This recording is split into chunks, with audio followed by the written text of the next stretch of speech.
Thank you, Benny. So hi and good morning and good evening and good day to everyone. So my name is David. I live in Sweden, so here it is sort of morning. And I'm here to talk about my trembling first steps to lift a DB into Azure.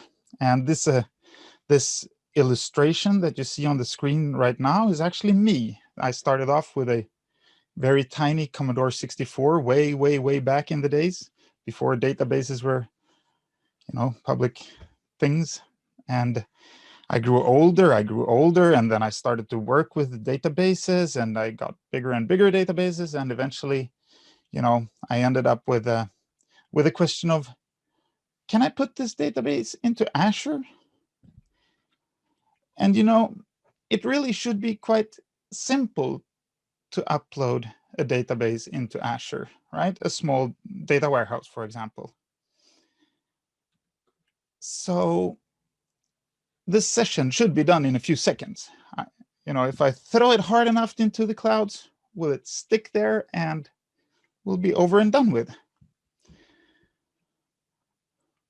Well, it's not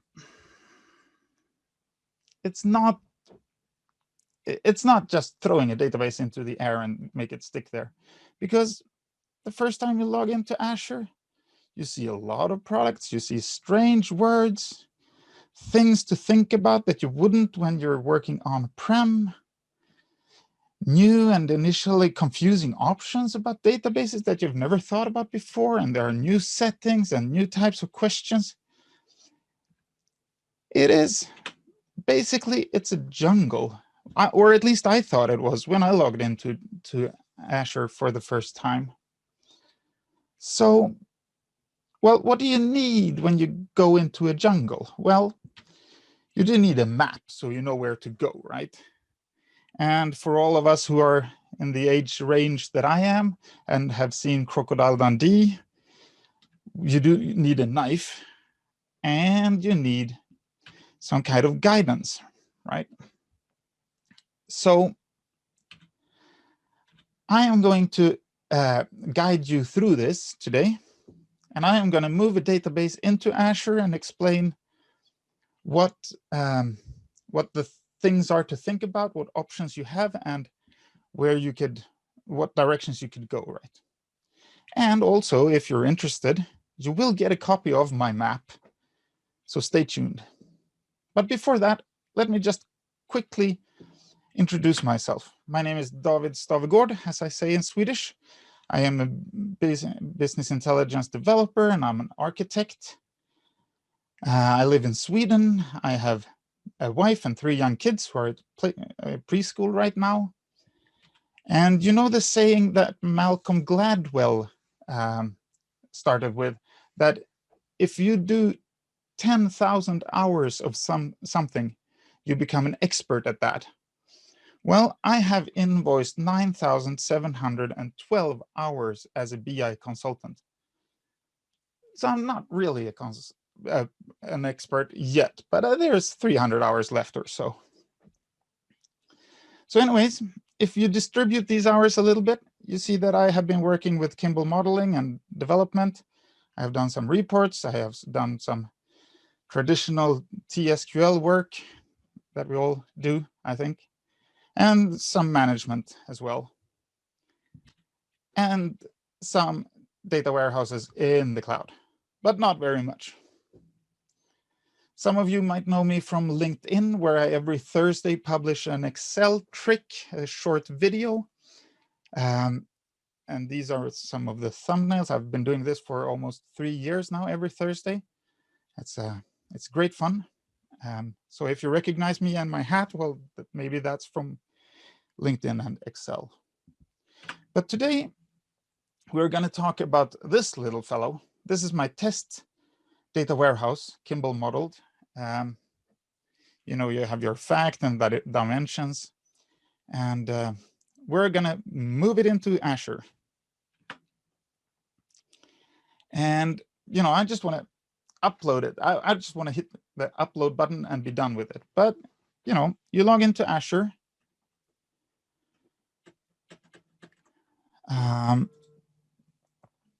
And the first thing that I noticed, at least, was something about a free account here, right? Well, what about that free account? Well, Microsoft gives you an account that has no starting fee, so you can just sign up. You get $200 to spend the first 30 days on, you know, processing data and or managing servers or so. And you get 12 months of free products. And after that, you have a pay-as-you-go rate. All you need is a phone number, a credit card, and a GitHub or Microsoft account. So what is Azure? Well, Azure is a lot of things. If we go back to Azure and we look at products here, this list is huge. Microsoft puts everything into Azure, right? And well, the two parts that we're going to talk about today is analytics and databases. And well, mostly databases actually. And why that is, I'll get back to later in this presentation. So this little fellow here, this is me, right? This is David in Sweden. And this is Microsoft. They are huge, you know. And Azure is their absolute enormous product suite. So they don't have only one database and one analytics platform, because that would be, you know, too easy. So they do have a lot of database choices and lots of analytic choices to wrestle through when you're thinking about just throwing that database up into the air. So when you log into Azure, you go to products, you go to databases, and you select databases. You kind of notice that the marketing department of Microsoft, well, they are not allowed to be inside of Azure, I think. Maybe they are allowed to do the documentation and you know, customer success stories and stuff like that. But somewhere here, they are not allowed to be anymore. So it's a little bit more like traditional Microsoft document style. And if you take a look at this matrix here, this is what Microsoft is offering in forms of databases. You have something called Azure Sql Database, something called Azure Sql Managed Instance. You can run SQL Server on virtual machines in Azure. You have Postgres, you have Mysql, you have MariaDB, Cosmos DB, and Azure Cache for Redis. And I thought it was kind of typical Microsoft. If you look at this, that relational databases, yeah, there are green marks for almost all of these products. And then you go a few lines down and you see data models, well, relational. Well, isn't that what they said up there? So, well, I was a little bit confused about this at the beginning, right? But I thought, well, it's time for me to read up on things and for you to sit back and just listen to this session after I have read up. So I did that, and I have documented it. I have created the map through the jungle, you know. And let's look at this matrix again, but let's do something wild and crazy. Let's go from right to left. So Azure Cache for Redis, way over here at the right. Would this be the place where I would upload my Kimball model data warehouse? Well, it's apparently an in-memory database or an interface for a database for huge volumes and lots of speed. Typical use case is like a social media platform that have a lot of traffic distributed throughout the entire world, you know, lots of traffic, lots of data. And I read about a company who used this Azure Cache for Redis as their database engine for their website. So this doesn't really sound like where I should upload my Kimball model data warehouse, right? And then there is Azure Cosmos DB. Is this possibly where I should upload it? Well, this is gigantic databases called Cosmos because it's like Cosmos-sized databases. They are globally distributed, multi-model databases. They have interfaces that are compatible with Cassandra and MongoDB. So this is basically like a data lake kind of structure. So that's not where I'm going to upload my Kimball model data warehouse. And then there is the Azure database for MariaDB. Is this where I should upload my Kimball model data warehouse?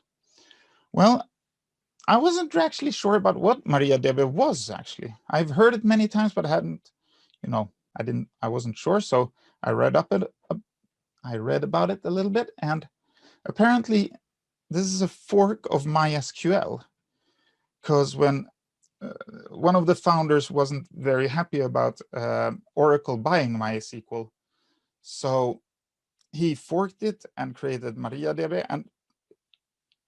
And I didn't know this, but he had 2 daughters. He's a Swedish fellow and had 2 daughters, one called My and one called Maria. So that's where those 2 names came from. And apparently they are sort of going in different directions right now. And this MariaDB is, you can get it either as an infrastructure as a service. You get the infrastructure taken care of by Microsoft, and you have your database that you manage yourself, or you get the platform as a service. That means that Microsoft takes care of database maintenance, right? Is this where I should upload my Kimball model DB? Well, I could probably do that, but I'm not gonna choose MariaDB, because here's an example use case for this that I found on Azure. It's you have a MariaDB as a storage unit for some game backend. You have a mobile app that creates a lot of data. You have a backend in Azure. You store it in the MariaDB, and then you put it into some analytics platform, right? So my traditional, Kimball model DB with, a fact table and some dimensions for a retail store, not a perfect fit, I think. Microsoft also provides Azure database for MySQL. And you can get it either as a single server or flexible server. And the flexible part is in preview as of right now because everything is moving so quickly in Azure. And you get data protection, and you get automated maintenance of hardware and OS level things. So I could probably upload my Kimball model data warehouse to a MySQL here and be happy with it. However, I won't select that as well, because this is my DB is stored in a SQL server, and I want to continue having it there, right? And then Microsoft has this Postgres Sql. And you can also get this as single or multiple servers. You can have single or multiple databases per server. So this is sort of a vast environment for storing lots of data. And I read about Deutsche Telekom, who wanted to collect data from like tons of small Internet of Things devices. And so they are out on the internet somewhere doing their stuff. And then you have data providers who collects their data, and you send it through these layers of APIs up to a database through some cleansing and cleaning up of data.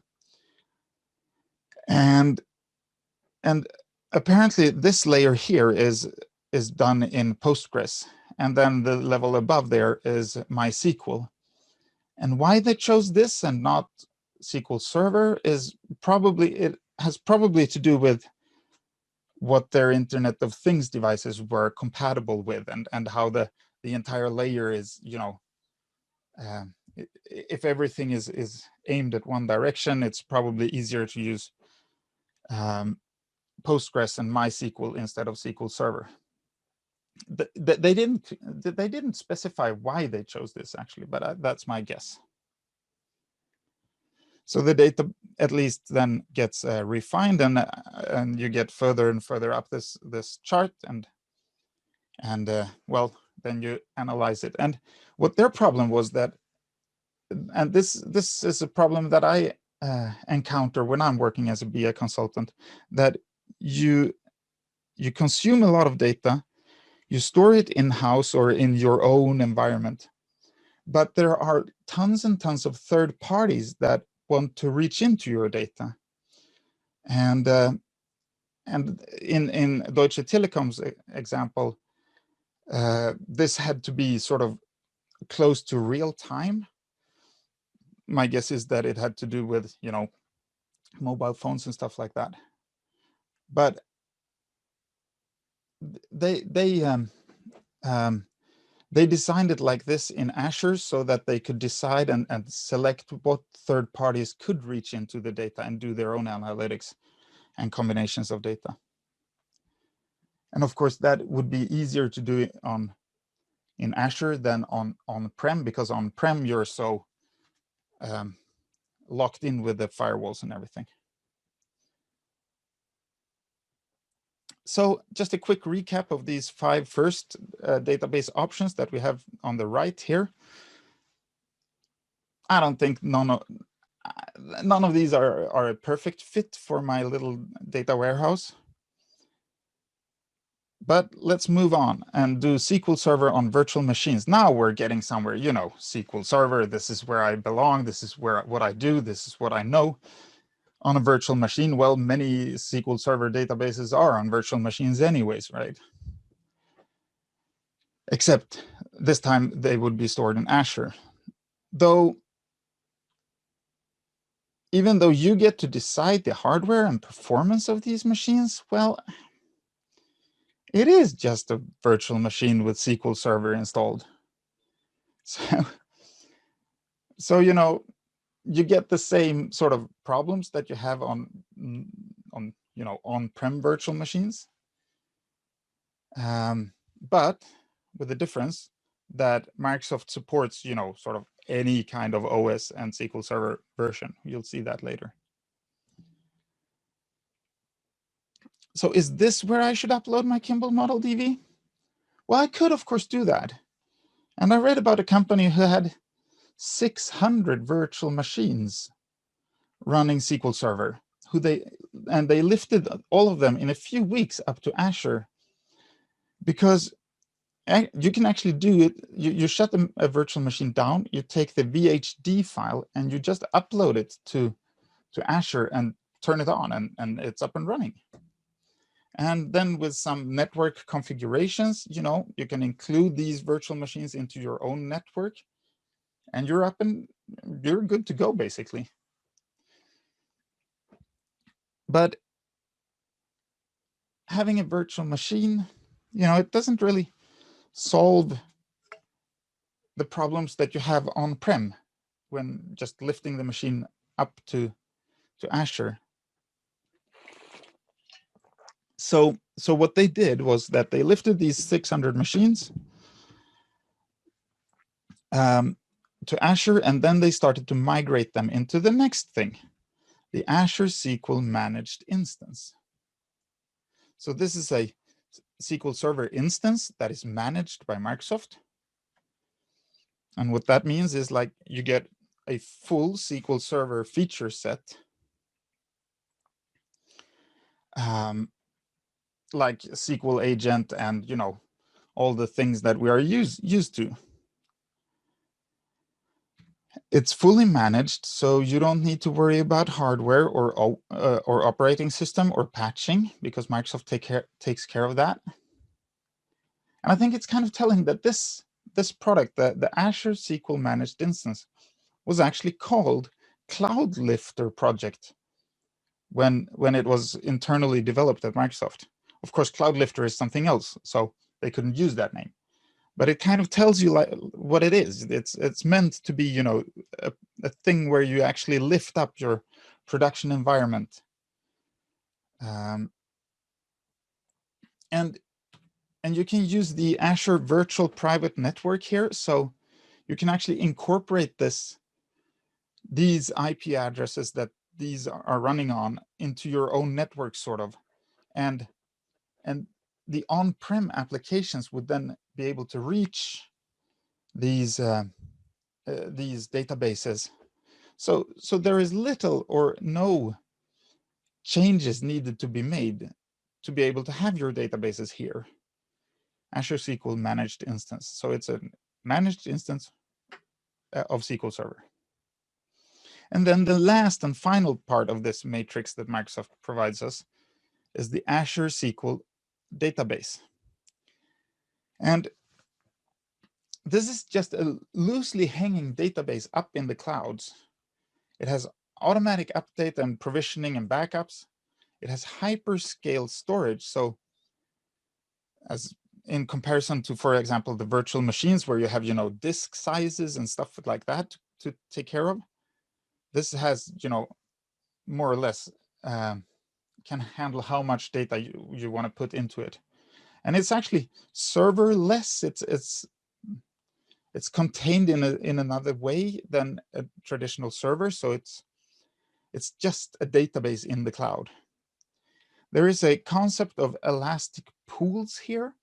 And that means that you can have like a pool of computer power, and you have many databases, and they share the computer power, sort of like a SQL database server that has many databases on them, except that you get to decide what power this pool should have, and you can also increase that pool and decrease it as much as you want, right? Since these databases are just hanging in the air, sort of, they are not 100% compatible with an on-prem SQL server, but maybe you don't need that. And these are these can also be configured to use the Azure Virtual Private Network, so that on-prem applications and, you know, analytics tools can reach to them via your own network as part of the infrastructure, more or less. So is this where I should upload my Kimball model data warehouse? Well, yes, because, you know, I have a database. I just want to throw it in the air, and I would choose this because I don't need all the bells and whistles of a virtual machine, you know, with a maintaining patches and everything. So a quick recap of the three last parts of this matrix. SQL Server on Azure, a virtual machine on Azure. It is a virtual machine. It's just a virtual machine. You handle all the patching and updates. And you handle also the backups. Azure SQL Managed Instance is a SQL instance in the cloud. Minimal to no changes to the applications, and supports most instance scooped features of SQL Server. And these have automatic backups. And then the Azure SQL Database, the one that is just loosely hanging in the cloud, that have the elastic pool of sharing resources between databases. Not 100% compatible with SQL Server on-prem or the managed instance, but as I said, maybe you don't need that. So after having read through all this and have started to grasp what the offers are, I created a mind map. And this is the map, you know, that I was talking about when I was saying about the jungle. So my mind map looks like this. And If you just ask me on Twitter, I will send it to you. You'll get my Twitter handle at the end of this presentation. So anyways, we go into Azure again, right? We are here. We go to Portal, where all your own stuff is stored. And you want to create a SQL database.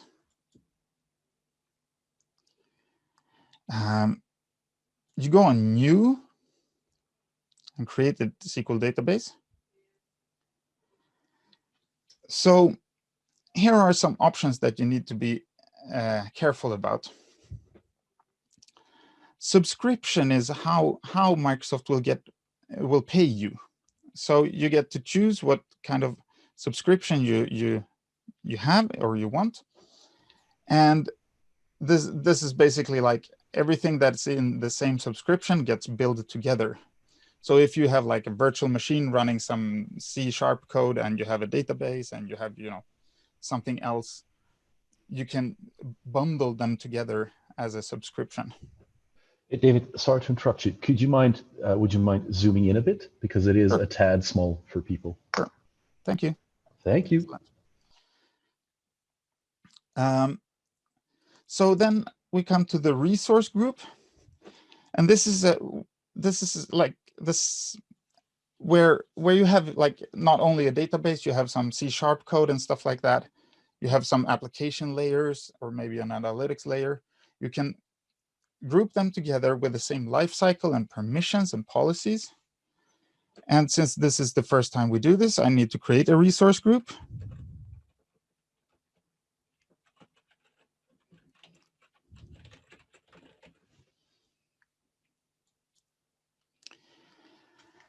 And then we get to choose a database name that feels safe, This is where this feels normal, at least.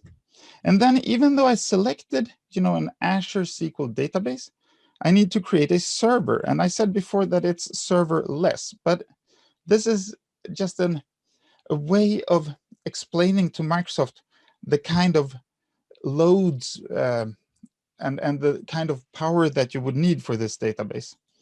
So we create a server.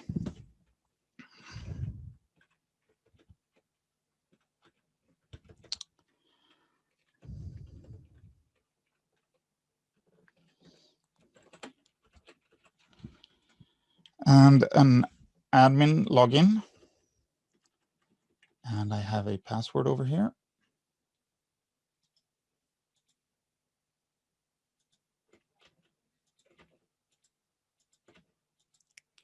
And a location. And of course, as I said, I live in Sweden. I select Northern Europe, but you have lots of places to select from here.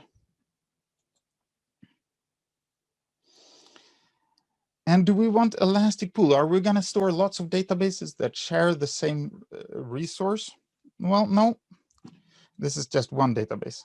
And then we get to select what kind of power do we want here. And you can go like business critical, hyperscale, general purpose. There are lots of options here. For example, the business critical would be the most expensive choice, but also the fastest choice with the most data and so on. And then you can go back to all the way down to a basic server, just for testing purposes, pretty much. And what it displays over here is then how much it presumes it would cost to run this server for you. So this is kind of nifty. I think this is kind of nice, where you can choose what kind of what kind of power do you want and what kind of money are you willing to be spending on this.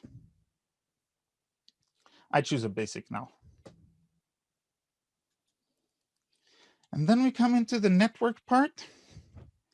And this is quite interesting because either you can select no access, which means no access, or you can select a public endpoint. And then it's the database itself is open for everyone to connect to, except you have a firewall that's blocking the connections. But it's still a public database. Or you can select a private endpoint, and this is where you connect.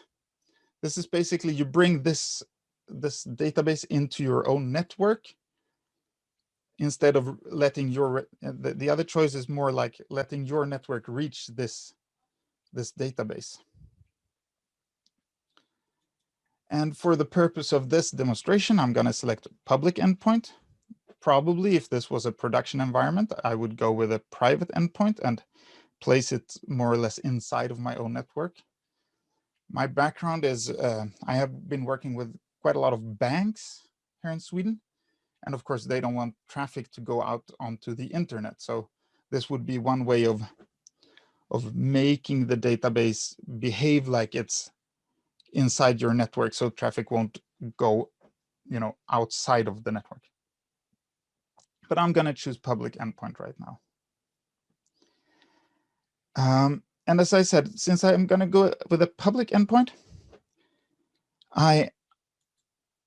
they ask me, do I want to include the IP address that this machine that I'm running on right now will be allowed into this database? And I think that would be a very good choice, right? So I can reach my database. And then we get further along here. You get to choose your data source. Well, do we want to use existing data? We can get the good old adventure works. Well, we're not going to do that, but we could get it if we want to. And we get to choose collation, and every database developer loves collations, I think.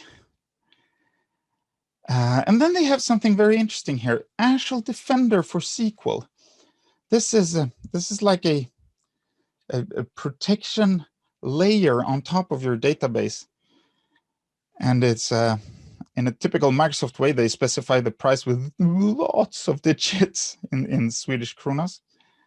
And this protects your database for, SQL injections, and it looks for traffic that is usually not the traffic that this database has. So it's like sort of intelligent in that sense. Would it be a production environment? I would certainly recommend it. But so you have the choice here, and you can start it free for 30 days and evaluate it. And then you get a maintenance window. And this is interesting because, as I said, it's just a database in the cloud. Microsoft takes care of all the maintenance of it, but they do need to have some time frame when they can patch things and stuff like that. They are not disabled during these hours. It's just that they could be, they could be using failovers and stuff like that, so that they would move the data or the database connection to another instance of the database, which of course is possible during the normal everyday life of a database, but they want to make sure that it's done when there is less traffic. So you can choose this, you can set the maintenance window as well. And then we come to tags, and tags are actually pretty cool, because tags are a way for you to decide how the invoice will be split up. So tags are just a way of designing that this database belongs to this thing over here, and we want those two to be grouped together on the invoice. But this database and this thing over here should be grouped together. So you can create tags, set them to whatever makes sense to you, like a project name or an application name, and you can work with how the invoicing will be done this way. And once we have reached this far, we have gone through all the tags and networks and settings and everything. Well, it's just to create this database. But these are just screen dumps of what we just did. But while Azure is creating this database for me, I asked the rhetorical question, why are there so many options when I just want somewhere to put my database? And it took me a little while to think about this, but I realized that as an on-prem BI consultant, I go to my client, they have their data warehouse, they have a problem, they want me to fix it. I go there, I fix it, and I leave, and I go to the next client, more or less, but spending a year fixing the problem or so. But I think that they already have all the infrastructure. They have their servers, they have their, they have decided where to store the devices, they have decided what kind of performance this server should have. It's always a little bit too little, I think, but they have done all the design choices. But when moving to Azure, I had to do all these choices. So it's like the choices and the guide that I just stepped through is something that like a DBA would have done on-prem already before I started to work there. So let me just check in. It's still deploying here. Because it has a little bit of things to do. It has to set up that server and create the resources and the database. It should be done very soon. And as a presenter, I was thinking, should I do this in real time, or should I do it, prepare something in advance? Well, I chose to do it in real time. You can see here that it's deploying. And now, well, it kind of looks like it's almost done. So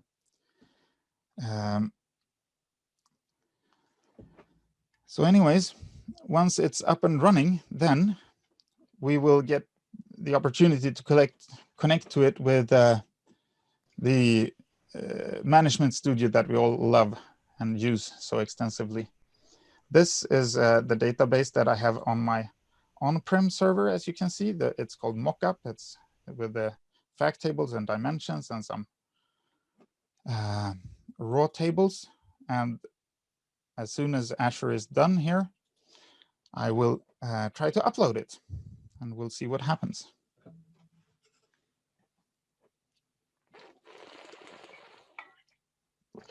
So David, while we're waiting for the SQL database to be deployed, I do have a question for you that already came in.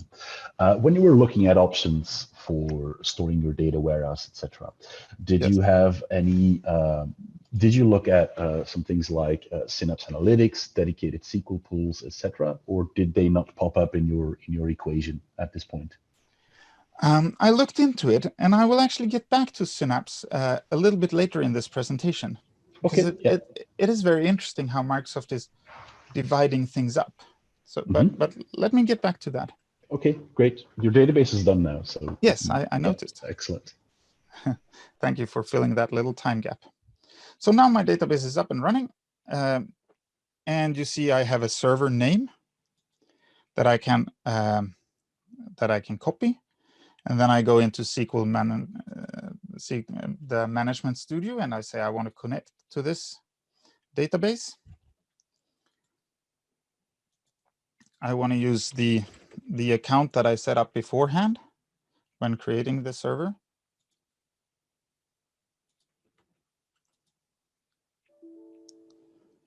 Oh, wait.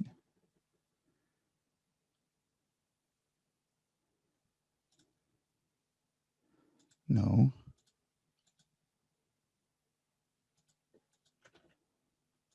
Oh.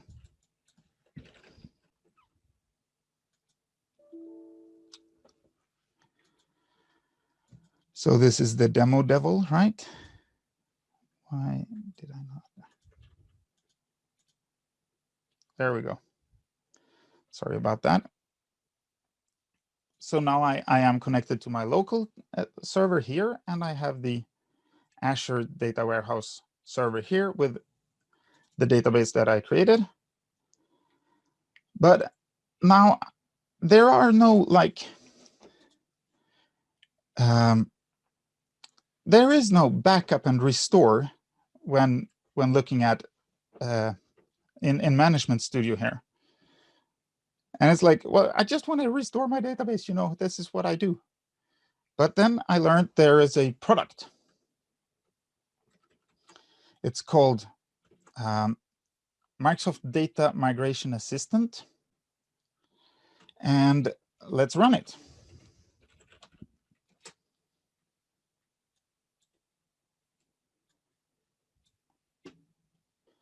So here is this is a free software that you get to download from Microsoft. You can just Google Data Migration Assistant and you will get it.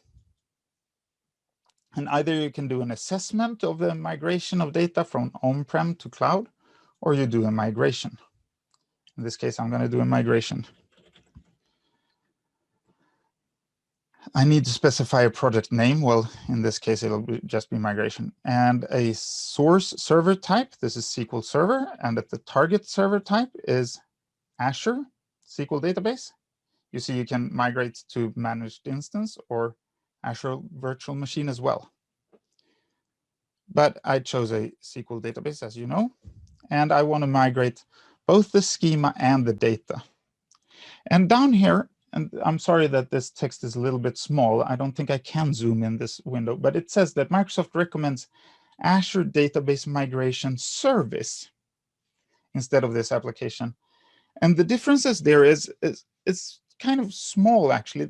The difference with the migration service is that you can get like a replication service running. If you have enormous amounts of data on-prem that you want to lift into the cloud and make sure that you are up to the latest transaction before you switch from on-prem to the cloud, you can get, sort of a sync between on-prem and cloud with this migration service.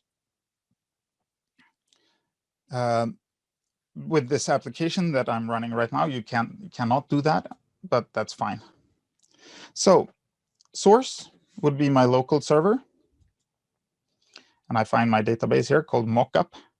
This is actually a data warehouse that I have created via a script that I developed at one point. So it's, completely randomized and it has nothing to do with the reality.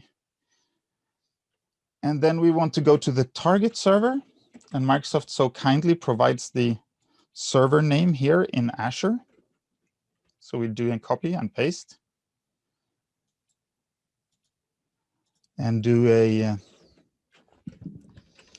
we need to log into it, of course. I'll grab the password from here. And we connect, and we say we want to migrate it to this database. We step through the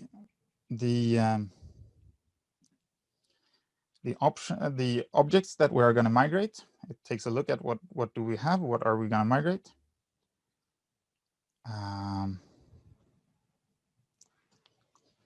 And I'm gonna, you see I have a stored procedure and I have some tables. And I select all of them.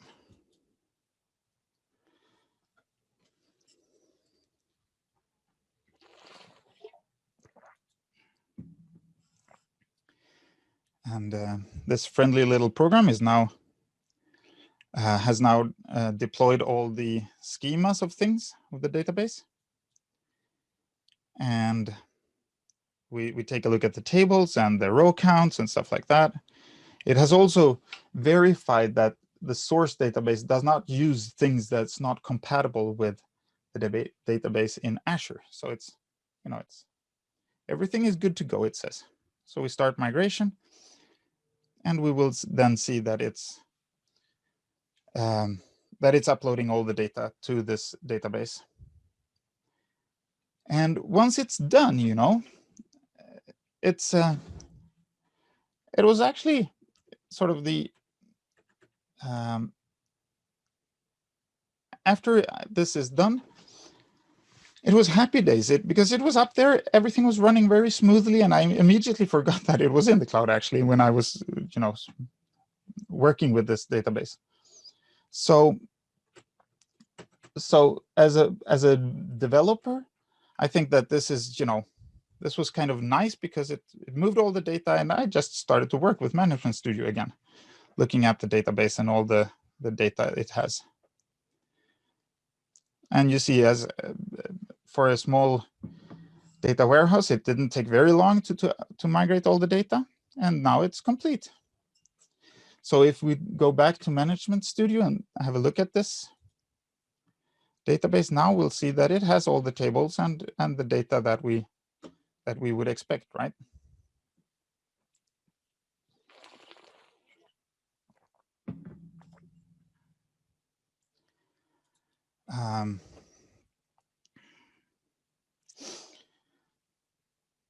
But then there was this question about Synapse that you asked, Benny. And what about the analytics side of this slide? Well, I looked into all of this, and I thought it was quite interesting, actually, how Microsoft divided things up. That in Azure, they seem to have a wider sort of gap between the databases and the analytics platform. With the on-prem offerings, it feels like they are more tighter together, I would say. The analytics platform, of course, has the Synapse, that is the huge, the most famous or the biggest analytics platform that people are using. And it is a huge platform. It offers, everything you would like to need, but you also get what you pay for here. So it has this power up, do some stuff, shut down principle that you configure it to do some analytics on some data. You power it up, you let it run, you shut it down, because the cost of this ticks for every second that you let it run, more or less. But you don't always need to let it run. It can store its findings in a database, and then you shut the Synapse down, and you present the data from that database.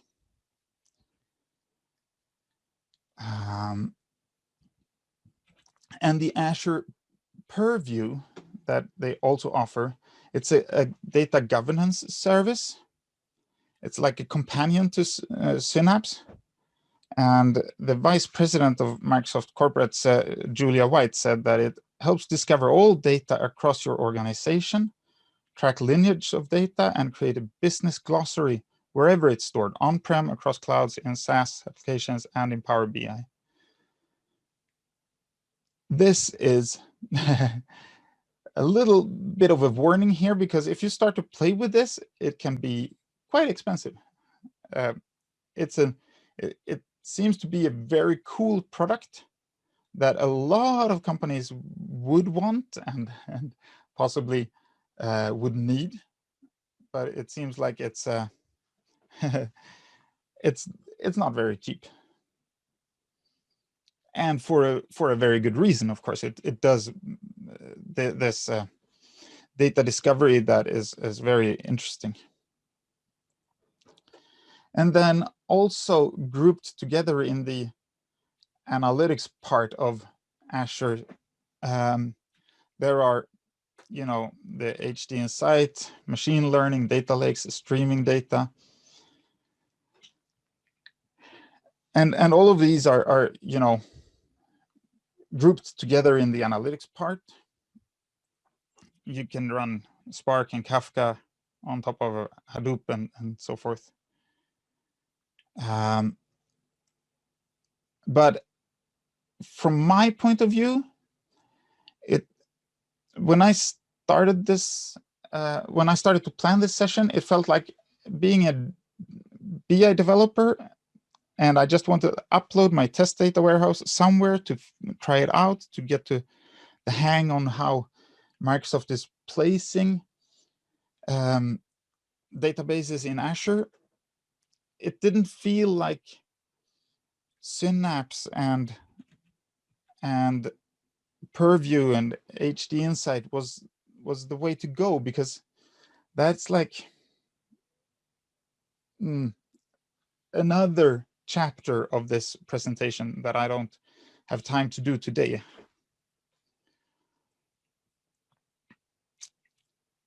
So, wrapping things up a little bit, Microsoft have a lot of databases and database options in Azure.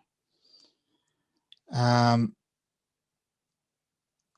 think it is the future. I think all of our work as BI developers are going to end up in one cloud or another. Actually, it's quite funny because, as I said, that there is no backup restore to Azure Sql Database.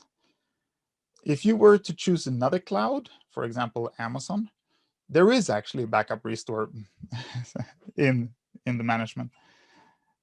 But I think this is the future. I think all of our databases will eventually be cloud-based. So it's time to learn. If you don't know it already, it's time to get the hands of this and learn it. And if you need that map of mine, well, just ask me on Twitter. And I would like to thank Ben and William for hosting this. It's been a very fun thing to do for me.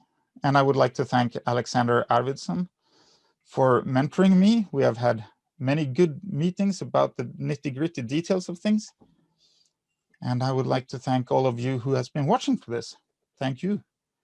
And please reach out on Twitter and on LinkedIn to me. And I see that we have a few minutes left. So if there are any questions, Benny, I would gladly try to answer them. We have a few questions, but first, David, let me thank you for the wonderful session. And I was about to say, take a sip of water and take a deep breath. Okay, good. You spelled beer wrong.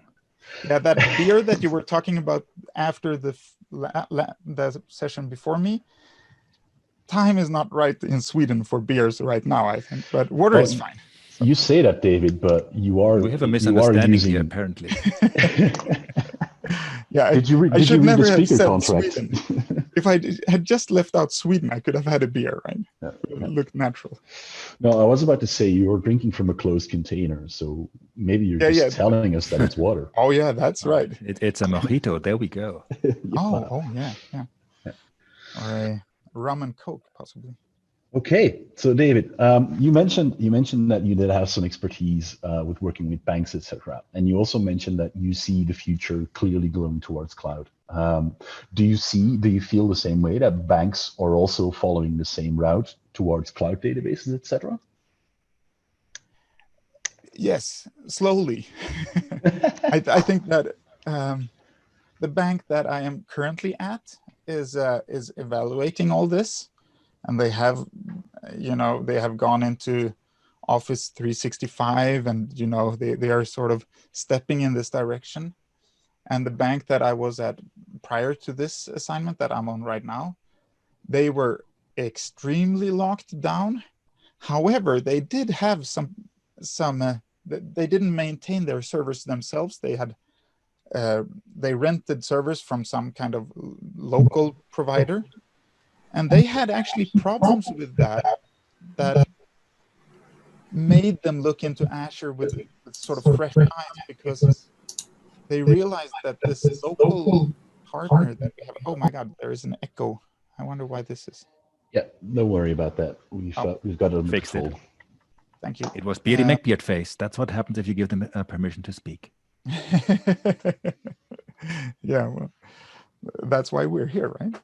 No, but the bank prior to the assignment that I'm on right now, they had problems with their local server maintenance firm, and there were like things that were not really kosher or great with that service provider.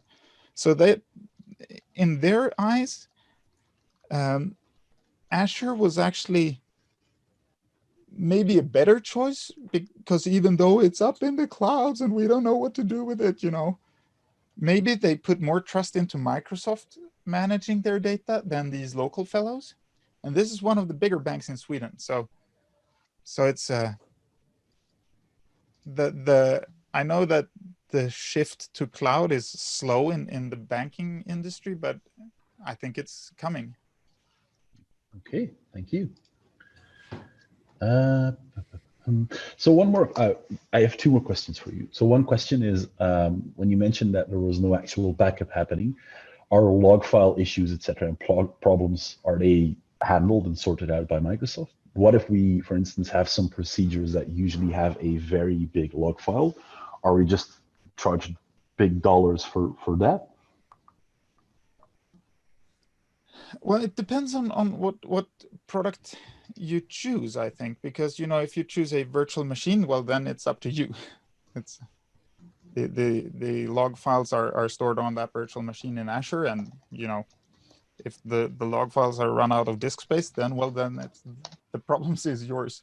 But on the other hand, on these managed databases, the managed instance and the Azure Sql database, Microsoft does take care of all that for you. So I believe that, well, you probably will get charged, but it won't be a problem because they have like hyperscale storage and the performance needed for you guys to do whatever you want, more or less. So, but the bill will, of course, increase. Yeah.